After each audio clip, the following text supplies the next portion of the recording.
Third law of motion. So third law of motion कहता है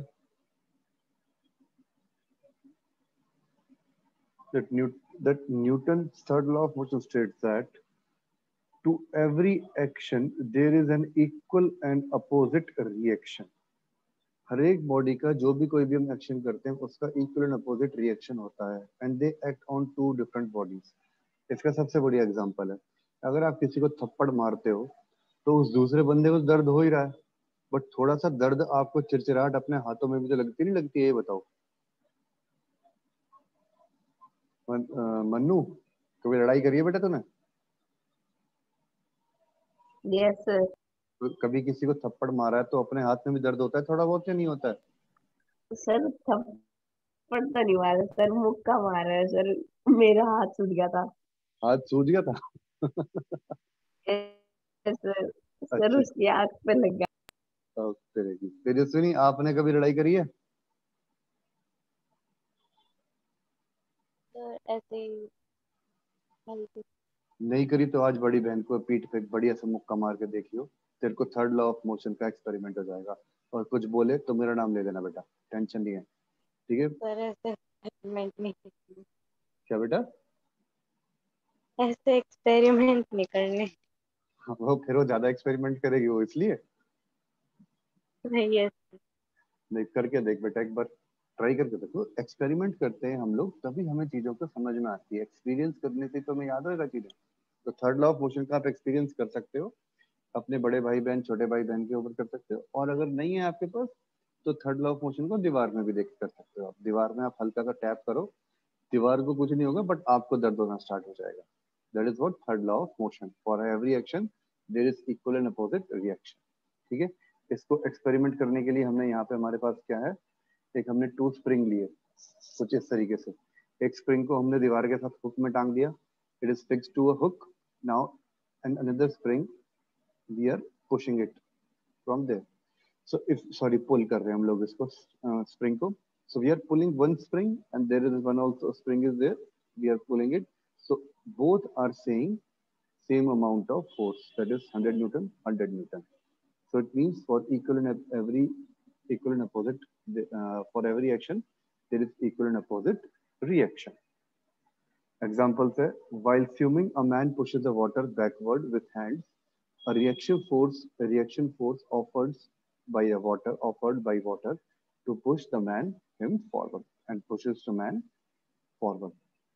Recoiling of velocity, recoiling of gun, rifle, piston, कोई भी gun होती है, राइफल होती है, उसको हम जो है चलाते हैं तो एक हमें झटका महसूस होता है, तो झटके का मतलब होता है रिकॉइलिंग होना, बिकॉज एक हाई प्रेशर से जो है, एक हाई स्पीड से क्या आपका फोर्स से गन में से बुलेट बाहर निकलती है, तो इसलिए हमें एक गन में महसूस होता है झटका। A ball is dragged from the some height. It rebounds after striking the floor. अब बॉल का टप्पा मारती है, अब बॉल को आपने छोड़ दिया ऊपर से, तो ऊपर से आपने छोड़ा तो फ्लोर पे स्ट्राइक होने के बाद में इट रिबाउंड्स, तो वो रिबाउंड किस लिए हो रही है?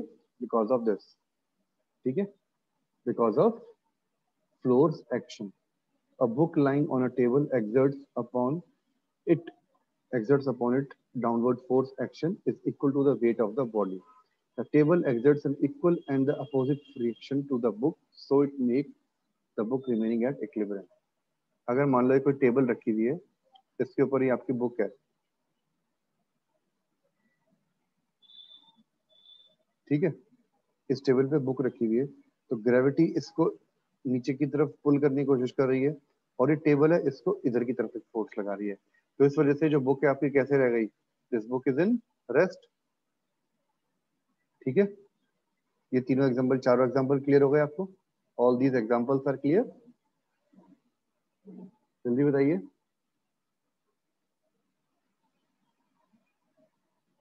विदुषी, यस सर। तेजस्विनी, क्लियर बेटा? Yes sir. हाँ तेजस्विनी बोलो, क्या कह रहे हो? सर क्लियर है। ओके जी, चलो फिर आगे आ जाओ। ये वाला एग्जांपल देख सकते हो आप, अगर गुब्बारे में हवा भरी और उसको छोड़ दिया तो गुब्बारा ऊपर भागता है, क्यों भागता है? Because air is rush downwards, That is, for every action there is equal and opposite reaction, and it is acting on two different body. Air बाहर निकल रही है और हवा दूसरी तरफ जा रही है, तो टू डिफरेंट डायरेक्शन हो गया. क्लियर? क्या हुआ? जिसका भाई को मार रहा है. अच्छा, आगे एक्सपेरिमेंट करना है. चलिए, now force and reaction forces. Action and reactive forces act on the same body, act on different bodies, act on same direction, or both 1 and 2, 1 and 3. Now, action and reactive forces acts on different bodies. Clear हो गई ये वाली बात? Action and reaction forces act on different bodies. First का answer आपका B आएगा यहाँ पे. आप देख सकते हो, rocket, Newton third law, rocket engine propulsion.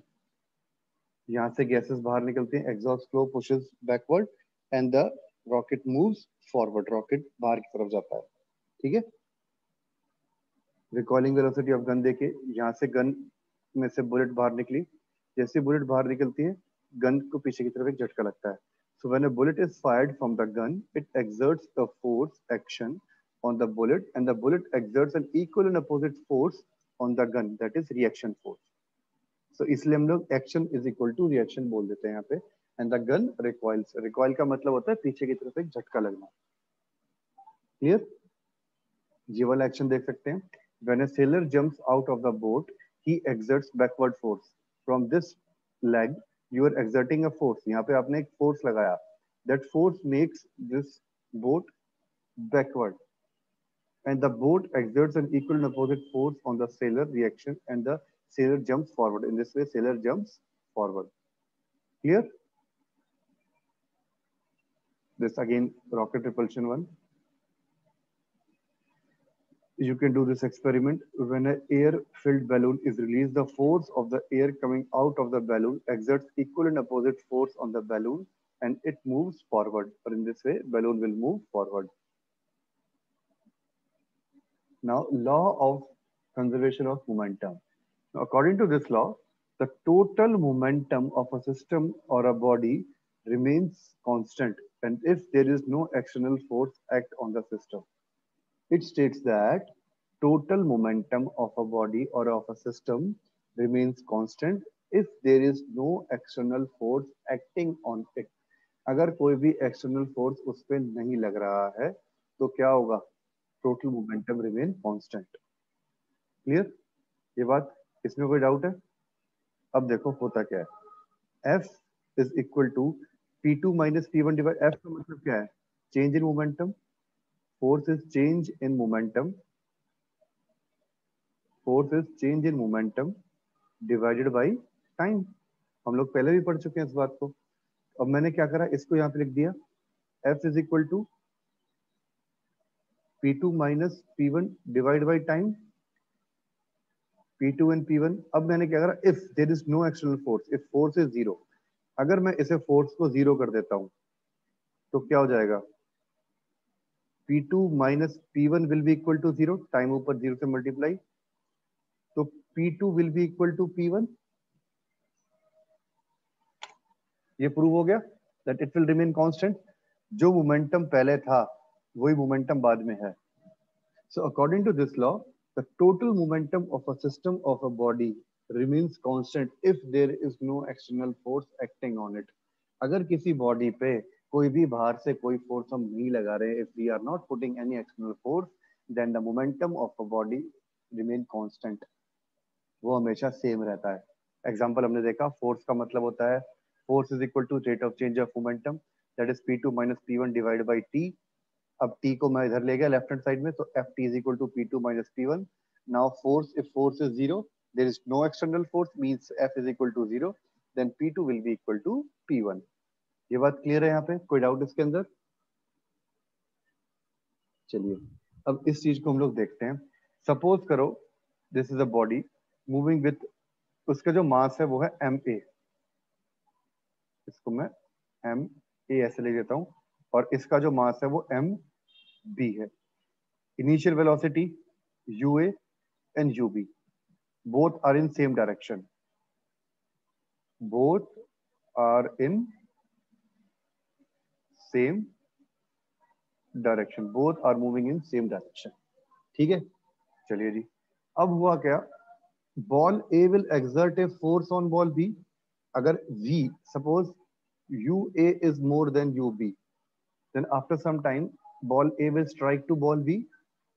ठीक है, now ball a is moving in this direction and will give a force fab, and this fab will give a force to a, that is third law। ये बात समझ में आ गई? a ने b पे force लगाया, b will exert a force on a, तो a ने जब b पे लगाया उसको मैंने बोल दिया fab, this is fab, and same equal and opposite force the b will also give, that is fba।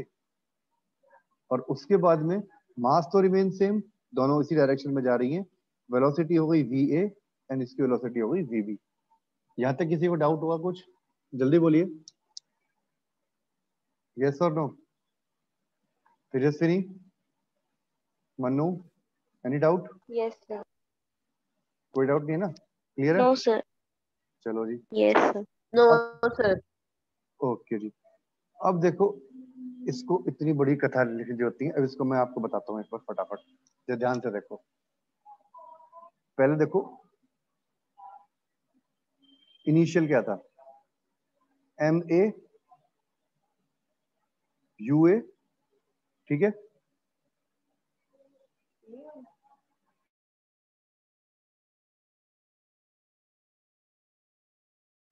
एक मिनट रुकिए, हाँ जी, एम ए यू ए, ठीक है, ये है मेरे पास ए बॉल के लिए, एंड दूसरी बॉल क्या है मेरे पास, M B Excuse me, sir. U B. हाँ बेटा, Sir, आज कितने टॉपिक करवाओगे आप? बस ये लास्ट है बेटा, बताओ खत्म चैप्टर कुछ इसके बाद? नहीं सर। ज्यादा हो गया क्या आज के लिए? नो सर, वो रिवीजन भी करनी है कुछ। अच्छा ठीक है, ये ए बॉल के लिए, ये बी बॉल के लिए, और U A is more than U B, तो क्या हो जाएगा, बॉल इस पे स्ट्राइक करेगी, स्ट्राइक करने से पहले का मोमेंटम और स्ट्राइक करने के बाद का, तो momentum before collision and momentum after collision will be same. ये आपको इसमें बताया गया है। कैसे बताया गया है, ध्यान से देखो जरा, इसको रीड करते हैं फटाफट। Let two ball A and B of mass M A and M B travelling in a same direction along a straight line at different velocities ua and ub respectively, and if there is no external force acting on them, and there is no external force which is acting on these bodies, let ua is more than ub and the two ball collide with each other। थोड़ी देर बाद क्या होगा, दोनों की दोनों बॉलें will collide with each other during the collision which lasts for time t। जो collision होता है वो बहुत थोड़े से टाइम के लिए होता है, t सेकंड्स के लिए होता है, ये बात याद रखिए। The ball A exerts a force on A B, जो बॉल ए है एक फोर्स एक्सर्ट करेगी ए बी पे, and ball B exerts a force B A on ball A. A B पे फोर्स एक्सर्ट करता है, बी ए पे force exert करेगा, क्लियर? और उस फोर्स के लगने के बाद after that force the velocity जो यू ए और यू बी थी that will convert to V A and V B, ठीक है। Since momentum is equal to P is equal to M V, therefore the momentum of ball A before and after collision will become this one, and momentum of ball B will be UB and this one, MUB and MVB। ये बात clear हो गई? Yes और no? चलो Yes, अब sir. इसको एक yes second, sir. Clear है ये बात? अब मैं इसको जो है आपको यहीं पे बताता हूँ, एक मिनट, मैं इसमें एक पेज ऐड करता हूँ क्योंकि इसमें आपको क्लियर नहीं हो पाएगा। Just give me a second.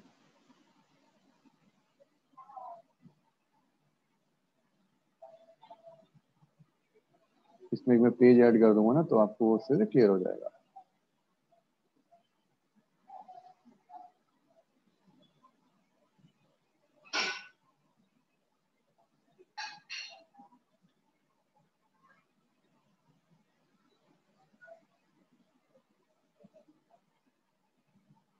चलिए, तो मेरे पास पहले लिखते हैं फॉर बॉल ए।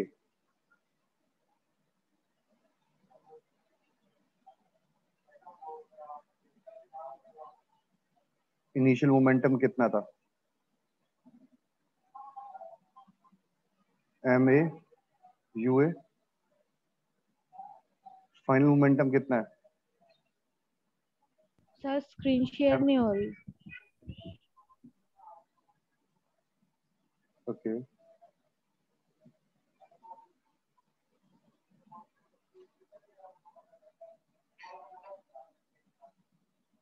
अब शेयर हो गई? Yes sir. ठीक है जी, अब आ जाओ फटाफट यहाँ पे।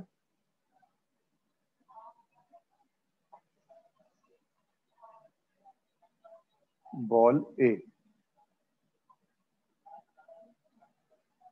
इनिशियल मोमेंटम कितना है? P1 is equal to M A U A. Final momentum कितना होगा? M A V A. Change in momentum कितना हुआ?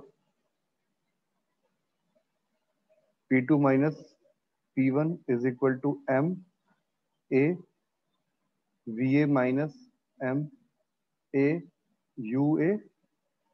It implies M is common, V A minus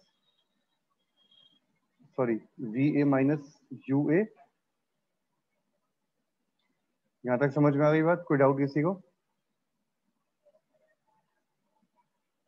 no, rate of change in momentum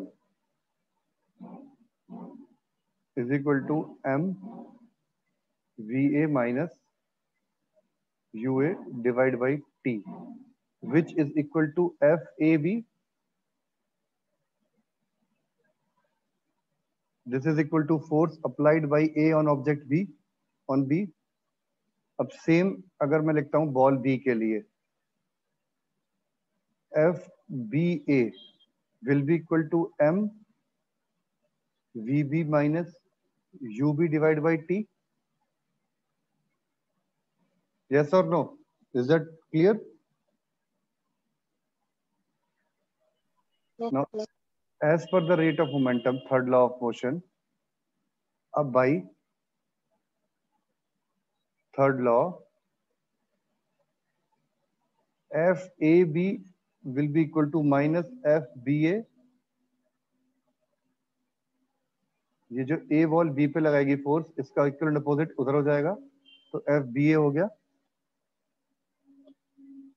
अब लिख देते हैं फटाफट, M VA minus UA divide by T is equal to minus M VB minus UB divide by T। T से T cancel out, इसका मतलब M VA minus M UA is equal to minus M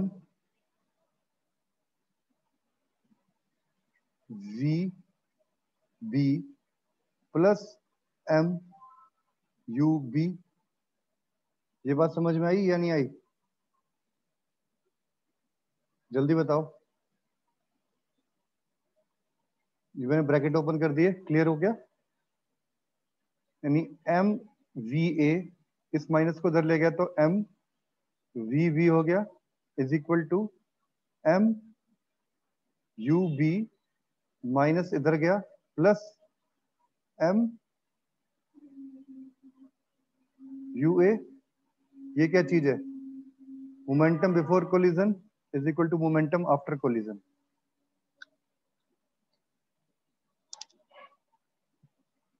The third law of motion proves the law of conservation of momentum. Is that clear? Vidushi? Tejaswini? Yes, sir. No? Yes. Tejaswini clear हो गया बेटा? पक्का? Yes, sir. ठीक है जी, इसको यहाँ पे देख लीजिए आप लोग एक बार। F A B minus F B A, यही सेम चीज करी हुई है इधर भी। So since UA and UB, UMA, UA plus MB, UB is the total momentum of two balls A and B before collision, और ये after collision एक ही रही चीजें, काम खत्म। ठीक है, क्लियर? इसके बाद कुछ न्यूमेरिकल्स आते हैं। ये न्यूमेरिकल्स की मैंने अलग से वीडियो बनाई हुई है, वीडियोस में आप देख लीजिए, इसको ट्राई करो और आपका यहाँ पे ये चैप्टर का रिवीजन हो गया खत्म। क्लियर? कोई डाउट इसके अंदर? अब किसी को जल्दी बोलिए।